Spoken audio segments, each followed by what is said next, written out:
नमस्कार श्रोता बंधु स्वाधीन शिल्पी चैनल रे आपण मानकर स्वागत। वर्तमान दुर्गा पूजा चली। दुर्गा पूजा समय समस्ते एठी व्यस्त पूजा करी देवींकर आशीर्वाद पाई। ये समय रे मन को गोटे प्रश्न उठुची। ओडिया रे गोटे कथा अछि कि प्रथमे घर पूजा तापरे बाहर पूजा, किंतु वर्तमान ये प्रवादटा उल्टा हो जाइए। वर्तमान माँ बापा आमर जरा निवास रे आ आमे पूजा करूचे पत्थर मूर्ति को। यारी ऊपर गोटे कविता लिखिछंती कवि बेणु प्रतिहारी। सुनंतु ए कविता। कविताटीर शीर्षक हैला किए पूजा पाई हकदार।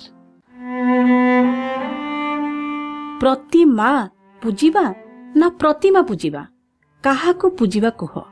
प्रतिमा कहुछि प्रतिमा जदि सुख शांति रे बंची थाए मो पाखको आस नाही बोली निजे प्रतिमा कहूथाए। प्रतिमा जदि दुख कष्ट रे रहिले प्रतिमा पूजारे लाभ नहीं। प्रतिमा जदि पूजा पाई जीवे मो पूजा जाए होई।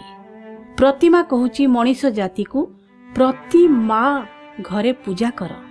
प्रतिमा जदि पूजित होइबे से घरे हेबी मु हाजर। प्रतिमा जदि पूजा न पांदी मते पूजी लाभ नहीं। आसिले देखिबो मूर्ति भितरे दुर्गार सत्ता नहीं।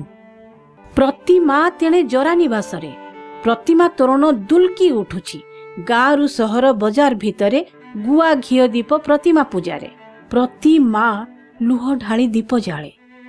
प्रतिमा माने अंतर्दाहरे क्षरे अभिशाप शक्ति। सेई शक्ति को खंडन पाई असमर्थ दुर्गा शक्ति।